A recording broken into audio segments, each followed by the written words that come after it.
감사합니다. 고맙습니다. 자, 실전 사주반 오늘 596강 진행을 하겠습니다. 자, 오늘 제목은 사주와 카르마. 카르마는 영혼의 성장과 진화의 큰 그림이다. 영혼의 성장과 진화의 큰 그림이다. 같은 거예요. 자, 이렇게 볼게요. 우리는 지금 오늘 하는 얘기는 조금 사주와 카르마와 관련된 얘기가 되는데, 우리의 운명이라든가 우리의 일상이라든가 우리의 생활에서 일어나는 여러 일들 중에 사주로 해석할 수도 있지만 사주로 해석이 안 되는, 다른 말로는 사주를 초월하여 일어나는 일들에 대한 해석이 필요해요. 그러니까 부모님이 이래라 저래라 한 게 아니라 지자체에서 이래라 저래라 했다거나 내가 속한 나라에서 나한테 이래라 저래라 했기 때문에 내가 굳이 이런 일정을 짰지만 그보다 상위 개념의 어떤 명령이나 지시나 환경이 들어오면은 하위 개념이 수정을 해야 되는 겁니다. 회사에서도 팀장이 짠 계획인데 본부장이 지금 그게 중요한 게 아니다. 비상시국이니 이거를 진행해라. 그럼 본부장 명령이 우선을 하는 거예요. 일종의 이렇게 보면 되죠. 우리 영혼들은 이번 나의 현생의 삶, 우리가 여러 번의 삶을 윤회를 한다고 가정을 했을 때 이번 삶에 대한 계획을 짜는데 이번 삶에 대한 계획도 있을까요? 아니죠. 이번 삶을 초월하는 여러 삶의 계획도 있고 그보다 더 넓은 여러 번의 삶도 있습니다. 그러니까 보통은 이게 큰 계획 안에 작은 계획이 들어가고 작은 계획 안에 세부 계획이 들어가는 거죠. 우리가 한 달 동안 방학인데 뭘 하면 좋을까 해서 방학 동안에 앞에 일주일은 뭐하고 뒤에 일주일은 뭐하고 해가지고 뭐를 하겠다고 계획을 대충 큰 그림을 짠 다음에 그거에 맞춰서 그날에 이제 일정 계획을 짰다. 이런 형태로 볼 수 있는데, 근데 이제 큰 계획의 흐름에 따라서 작은 계획들은 거기에 따라갈 수도 있습니다. 그 말인즉슨 이번 삶에서 일어나는 어떤 인과관계들이 이번 삶의 원인으로 일어나는 것들이 아니라 예전 삶의 원인을 두고 있거나 아니면 앞으로 우리가 살게 될 미래의 삶의 원인을 두고 있는 경우들이 있어요. 가령 한번 이렇게 보죠. 여러분 삶을 계획할 때 예를 들어서 영어 학원을 가서 뭔가 영어를 배우든가 일본어를 배워야겠다라고 했어. 근데 그게 원인이 과거에 있는 게 아니라 미래에 있어. 왜? 내가 내년에 일본에 취업을 할 거거든. 근데 내년에 일본에 취업을 하려면 내가 일본어를 어느 정도 수준으로 해야 되고, 그래서 그 취업하는 회사의 일본어 시험에 합격을 해야 그 회사에서 날 일본으로 보내줄 거거든.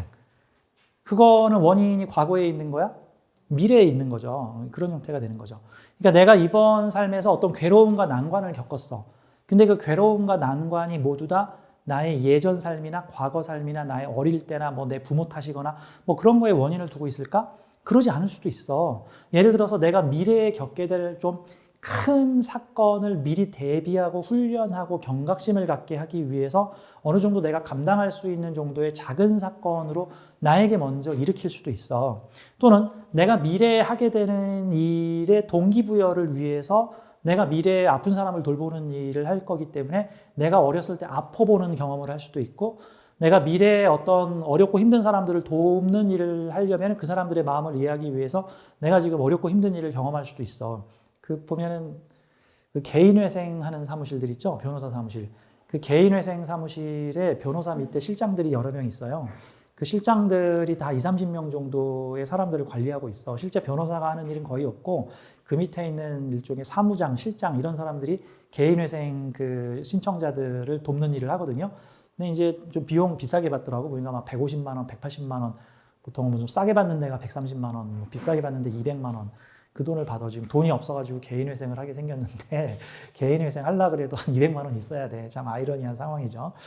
자, 근데 그 변호사 사무실에서 개인회생 돕고 있는 사람들이, 그 실장들이 대부분 누구냐면요, 본인이 예전에 돈 문제가 생겨가지고 개인회생 했던 사람들이야. 개인회생의 어려움에 처하고 나서 그걸로 내가 구제를 받고 나서 나 이거 해야겠다. 나 같은 상황을 겪는 사람들을 내가 도와야겠다. 자, 아무튼 카르마라는 거는 여러 번의 삶에서 그랜드하게 넓은 범위에서 광범위하게 작용하는 어떤 큰 계획이에요. 이거를 단순히 인과응보라든가 전생에 내가 죄를 져서 이번 생에 고생을 하네, 이런 어떤 단순한 차원으로 보아서는 안 되는 거야. 내가 이번 생에 미술을 잘하고 그림을 잘 그리는 거는 내가 전생에서 미술과 그림을 되게 고독하게 힘들게 수행을 하면서 내가 그거를 배웠을 가능성이 매우 높은 거야.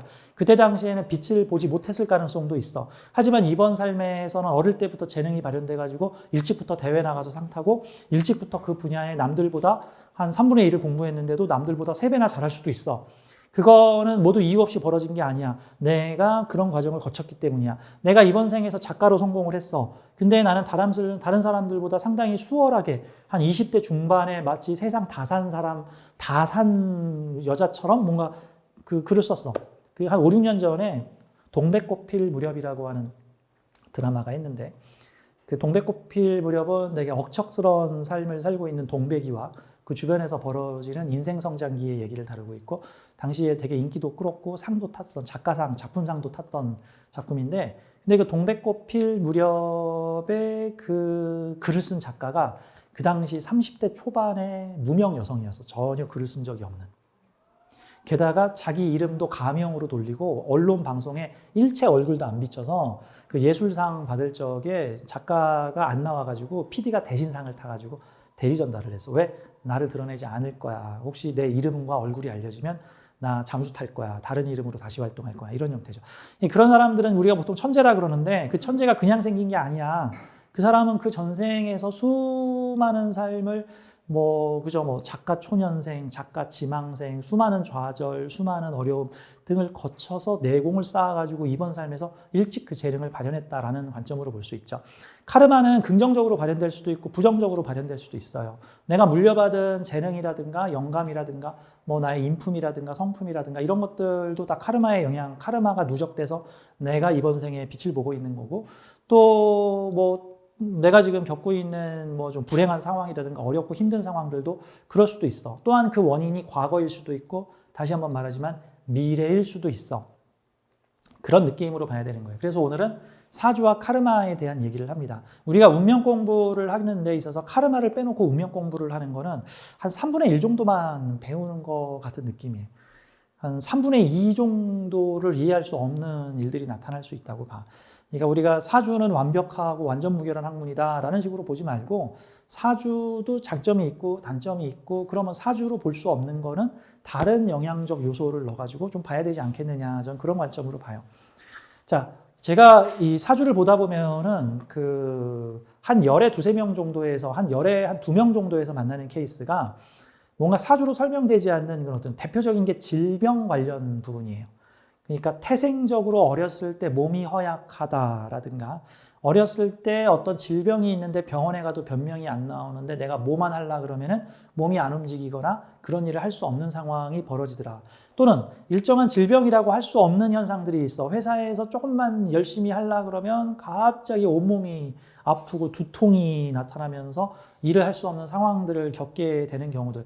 일정 수준 이상 벌어지면 몸에서 일명 신체화 작용. 이거 병원에 가면 스트레스성이라고 얘기를 할 텐데 한마디로 모르겠다인 거야. 한마디로 모르겠다. 스트레스를 안 받으셔야 됩니다. 그럼 회사를 다니지 말란 소리인지 일을 하지 말란 소리인지 참 쉽지가 않죠.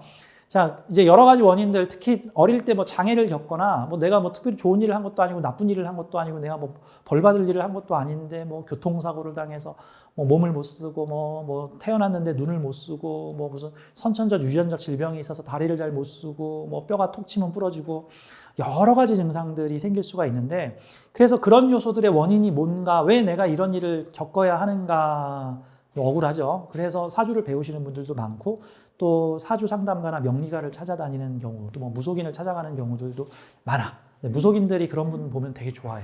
왜? 공 잡았다. 네 조상이 노해서 그런 거니 제사를 지내야 되고 구슬해야 되고 이런 형태. 아니 물론 그분들도 일정한 역할이 있는 거니까. 네. 자, 오늘 카르마에 대한 얘기를 할게요. 자, 사주로 설명되지 않는 운명의 돌발적 변수들이 있다. 이는 카르마적인 요소일 가능성이 있다. 전생으로부터 이월된 미션의 영향이다. 카르마적 봉인 장애, 카르마적 사명, 카르마적 재능 등 여러 가지로 구분을 할 수 있다. 카르마적 작용은 사주의 평균적 예상치를 업시키거나 다운시키는 왜곡을 만들어낸다 같은 거예요. 주식으로 치면은 정상적인 주식 차트에 오르락 내리락 하는데 갑자기 외부 변수가 나타나서 갑자기 주식이 팍 급락해버리거나 돌발적으로 그냥 팍 떠버리거나 하는 일들. 뭐 3, 4년 전에 있었던 코로나 사태 때 갑자기 주식이 그냥 바닥을 기다가 또 다시 폭등을 했다가 뭐 9.11 사태 때, 뭐 리만 사태 때 외부적 요인으로 주식의 정상적 흐름이 업되거나 다운되는 것처럼 우리의 삶도 카르마적 작용의 작동을 통해서 평균 사주가 낼 수 있는 평균적 예상치를 업시키거나 다운시켜버리거나 아예 작동을 중단시켜버리는 일들이 나타날 수가 있어요. 자, 그래서 이 카르마에 대한 강의는 아마 이 부분은 뭐 이거는 다른 책에도 없고 뭐 어디에도 없고 이건 이제 제가 열심히 이 사주와 운명 공부를 하면서 이제 정리를 한 내용입니다. 제가 정리한 내용, 용어도 다 제가 갖다 붙인 거예요. 어디에 뭐 이거 나무 위키 쳐도 이름 안 나와. 자, 그래서 요 내용에 대해서 제가 카르마의 종류 9가지 정도로 이렇게 구분을 해놨는데 요 카르마의 종류 9가지에 대해서 좀 설명을 드려보도록 할게요. 자, 이게 사주 위에 카르마 있습니다. 사주를 무력화시킬 수도 있어요. 사주는 영혼이 짠 계획인데 카르마는 큰 흐름에서 전생에서부터 이월되거나 내생과 연관돼서 작동하는 큰 기운의 흐름입니다. 이게 일종의 비상 상황이 될 수도 있고 또 나를 업시킬 수도 있는 요소예요. 자, 카르마의 종류에 뭐가 있는지 좀 보도록 하고요. 이 카르마는 사주하고 무관하기 때문에 사주로 카르마를 알 수는 없고 우리는 그 사람의 사주와 그 다음에 그 사람이 살아온 인생에 대한 얘기를 충분히 심도 있게 들어보고 이제 물론 그분의 얘기를 들어봐야죠.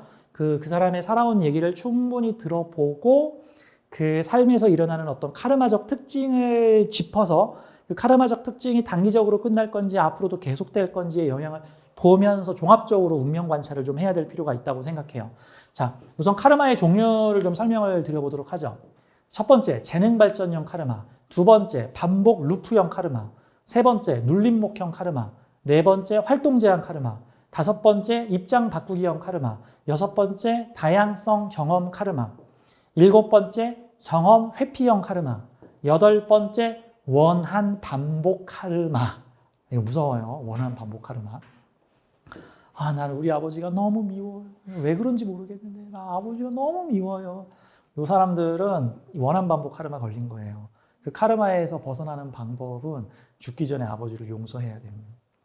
안 그러면 다음 생에 또 입장 바꿔서 또 원망받으며 살거나 또 원한을 가지고 살게 되는 상황들이 벌어지는 거죠. 자, 아홉 번째, 기타 요소들이 있습니다. 좀 설명을 드려보도록 할게요. 이 카르마라고 해서 부정적인 게 아니라 이 카르마에는 긍정적인 카르마도 있고요. 부정적인 카르마, 그러니까 이게 긍정이냐 부정이냐라는 거는 현실에서의 에고 기준으로, 현재의 에고 기준으로, 원래 아주 큰 인생의 큰 틀로 보자면 다 필요한 거고 다 도움이 되는 거고 그게 있어야만 하는 것 같은 건데 다만 단기적 삶, 한 번의 삶에서 볼 때에는 그게 좋게 느껴지기도 하고 나쁘게 느껴지기도 한다고요. 가령 작년에 내가 은행에서 대출을 잔뜩 받아가지고 이 집을 샀어. 근데 20년 모기지론이라서 내가 매달 버는 돈에 200만 원씩을 갖다가 은행에 내야 돼. 자, 그러면 작년에 은행에서 목돈을 받아가지고 집을 샀어. 그럼 작년은 좋은 일이 생긴 거죠. 일단 단기적으로는. 근데 앞으로 20년 동안 뭐 해야 돼요? 네, 월급의 절반을 집값으로 내야 돼. 집값이 또 오르면 뭐 다행이겠지만 혹시라도 집값이 떨어지는 날이면 으악하는 상황들도 발생을 할 수 있겠죠. 자, 뭐 그런 요소예요. 뭐 그게 그렇게 보면은 뭐 그냥 공평한 건데, 근데 그 대출받아 집 사는 해의 운으로만 보자면 좋은 일이 벌어진 거고 좋은 카르마인 거고 이 미래를 위해서 돈을 빌린 거죠. 근데 이제 매년 돈 갚는 상황에서는 왜 내가 올해 나쁜 짓을 한 것도 아닌데 왜 내가 이렇게 돈을 갚아야 됩니까? 왜 돈을 누구한테 줘야 됩니까? 이런 상황들이 벌어질 수 있어요. 전생에 내가 복을 왕창 끌어온 덕분에 20번의 삶에서 그 복을 다시 갚아야 되는 상황들이 벌어질 수도 있는 거, 뭐 이렇게도 볼 수 있죠. 자, 긍정적인 요소, 부정적인 요소가 있습니다. 설명을 좀 드려볼게요.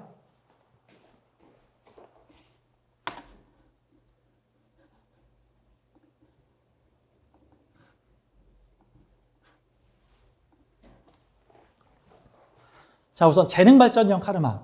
재능 발전형 카르마는요, 보통은 전생의 재능을 이월시켜서 이어받아서 전생에 하던 일에서 업그레이드 시키는 형태입니다. 쉽게 말해서 내가 전생에 무슨 분야에 10층 석탑을 쌓았어.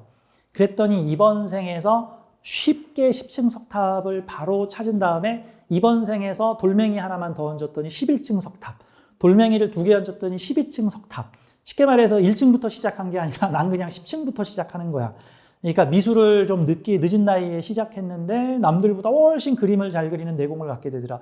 음악을 일찍부터 시작을 했는데 남들보다 훨씬 빨리 시작을 하게 특출한 재능을 갖게 되더라. 이런 것들이 전생의 재능을 유업을 받아가지고 온 겁니다. 재능만 그런 게 아니죠. 전생에서 경험한 삶의 수많은 경험들, 사람 다루면서 알게 된 깨달음들, 사람과의 관계를 통해서 얻게 된 현명한 나의 지혜와 지식들, 삶의 훌륭한 처신들, 또는 실수를 통해서 얻게 된 시행착오들, 아 이러면 안 되는 거였구나, 아 저러면 안 되는 거였구나, 아 이런 걸 해서는 안 되는 거였구나, 수많은 시행착오를 겪으면서 알게 된 나의 지혜들, 이런 것들이 모두 우리의 무의식 속에 그대로 쌓여서 이번 생에서는 무의식에서 불현듯 올라와서 본능적으로 잘못된 것을 회피해가고, 본능적으로 위험한 사람들에게 비호감을 느끼면서 피해 다니고, 본능적으로 위험한 돈벌이에는 나서지 않고, 본능적으로 도와야 될 때는 난 도우고 나서야 될 때는 나서고, 그런 삶의 지혜가 생기는 형태들 같은 겁니다. 그래서 이게 재능 발전형 카르마는 카르마가 되게 긍정적으로 이월되는 거다라고 볼 수 있죠. 예를 들어서 제가 상담했던 청년 중에 26세 홍대에 가게를 6개를 차려가지고 억대의 수익을 내고 있는 청년이 있었는데, 26이 뭘 알아? 군대 갔다 와서. 근데 가게를 냈는데 손님 줄을 세우는 거야. 업종을 바꿔서 그 옆에 가게를 또 냈는데 또 줄 세워. 그래가지고 가게 6개를 운영하는데 운영하는 가게마다 줄을 세워. 본능적으로 어떻게 그 술집을 운영을 해야지 젊은 사람들이 100m 줄을 서는지를 아는 사람이야. 그게 이번 생에서 배웠어? 아니야. 그 사람은 전생의 재능 발전을 이어오고 있는 거고, 거기에 이제 그 반복 루프까지 겹쳐가지고 그 일을 여러 번 반복했던 사람이야. 그래서 이미 처음 하는 일처럼 느껴지지만 사실 그 사람은 처음 한 게 아니야. 수많은 평행 우주와 수많은 다차원 세계와 수많은 전생들에서 그와 같은 미션을 여러 번 반복해왔던 영혼이다라고 보는 거죠. 그래서 이 재능 발전형 카르마는 되게 많은 사람들한테서 흔하게 발전되는 건데, 보통의 경우는 아이고 아버지를 닮아서, 뭐 어머니를 닮아서, 아이고 할아버지의 유전자를 받아서 애가 그림을 잘 그려요, 아이고 돈을 밝혀요, 애가 운동을 잘해요, 아이고 얘가 이런 걸 잘해요, 말을 잘해요, 뭐 설명을 잘해요, 컴퓨터를 잘 만져요, 이런 거 얘기하는데, 이거 다 여러 생에서 해오던 일을 자산으로 보다 발전시키는 삶입니다. 예를 들면 테크트리 올리기, 이건 되게 긍정적인 카르마죠. 근데 이제 긍정적인 카르마가 있으면 또 그에 상응하는 부정적인 카르마들도 있기 마련입니다. 다른 카드, 이번엔 두 번째 거를 보죠. 반복 루프형 카르마가 있습니다. 이게 제가 이름 붙인 거예요. 반복 루프가 뭐예요? 허리우드 영화나 요즘 그 판타지 드라마에 보면은 비슷한 삶이 계속 반복되는 경우들 있죠. 뭐 공포 영화에서도 그런 주제를 쓰기도 하고, 예전에 한 20, 30년 전에 사랑의 불시착인가? 사랑의 블랙홀. 사랑의 블랙홀이라고 하는 외국 영화에서 아침에 일어났더니 어제 그 시간이야. 그날 하루를 열심히 살고 다음날 일어났더니 또 어제 그 시간이야. 그리고 밖에 나갔더니 어제 경험했던 일이 다시 똑같이 반복돼. 그래서 뭔가 무한 루프에 빠진 거야. 그래서 그 사랑의 블랙홀에 보면은 자기가 꼬시고 사귀고 싶었던 여자를 매일 만나. 처음에는 계속 여자한테 퇴짜를 맞는데 나중에는 그 여자의 모든 것을 다 알게 되고 나서 그 여자와 그 여자의 사랑을 얻게 된다. 뭐 그랬더니 다음날로 넘어가더라. 뭐 이런 내용. 자, 이거를 좀 양자역학적으로 볼 때 우리의 삶은 우리는 하나의 영화 필름으로 이어진 것처럼 어제가 있고 오늘이 있고 내일이 있는 것처럼 보이지만, 사실 이거를 신이라고 하는 편집자의 입장에서 보면은요, 어떠한 특별한 어떤 경우나 삶을 우리는 평행우주에서 10번, 20번, 100번, 1000번을 계속 반복했을 가능성들도 있어요. 이게 전생에서 경험했을 수도 있고 이번 생에서 경험했을 수도 있어요. 보통은 이게 재능 발전형하고 비슷한데, 같은 직업이나 비슷한 일을 반복하는 삶을 사는 카르마 같은 거예요. 이런 경우가 보통은 그 전체적인 인격 성장이 아니라 특정 분야의 재능이 특출난 경우에 보통 나타나는 현상이에요. 다른 건 젬병인데 하여튼 이 부분에 대해서는 도사야, 전문가야. 뭐 이런 경우들이 같은 상황을 이미 그 영혼은 양자적 차원에서 수십 번, 수백 번을 반복을 했고, 그 반복이 내 무의식 속에 쌓여서 본능적으로 방법을 찾아나가는 것과 같습니다. 앞서 설명한 홍대에서 6개의 매장을 내서 억대의 수익을 내는 그 26살 청년, 그냥 건들면 다 돈, 귀신처럼 어떻게 하면 돈을 버는지를 알고, 어떻게 하면 망하는지를 알고, 어떻게 하면 쓸데없는데 돈을 쓰는 거고, 어떻게 하는 게 가치 있게 돈을 쓰는 건지를 착착착착 한 번의 시행착오도 없이 척척척척 해나가는 모습들은 신기에 가까운데, 그 사람이 한 번의 실수도 안 한 게 아니라 이미 여러 번의 삶에서 수많은 실수와 시행착오를 반복했을 가능성이 높은 거죠. 자, 그래서 이게 반복 루프형 카르마는 어떤 특정 분야에서 잘하는 경우들을 비유를 할 수가 있고요. 좀 제가 우스갯소리로 이순신 장군의 그 무한승리. 이순신 장군은 한 번도 안 졌죠. 이거를 반복 루프형 카르마로 보자면 이순신 장군은 그 임진왜란을 한 골백 번을 거쳤어. 골백 번을. 수백 번을 거친 거야. 그래서 외적이 몇 시에 어디서 나타날 거고 몇 시에 바람이 어디로 불 거고 몇 시가 되면 물살이 어디로 갈 거고 저기 내가 12척으로 싸울 때 분명 어떤 놈이 도망을 갈 거고 분명 내가 백의종군 하기 전에 원균이가 함대를 말아먹을 거고 일본군이 어디로 쳐들어올 건데 선조가 가서 요격을 하라고 할 텐데 그거 선조 말 듣고 갔다가 나 전멸할 거고 이미 그 경험을 다 한 거야.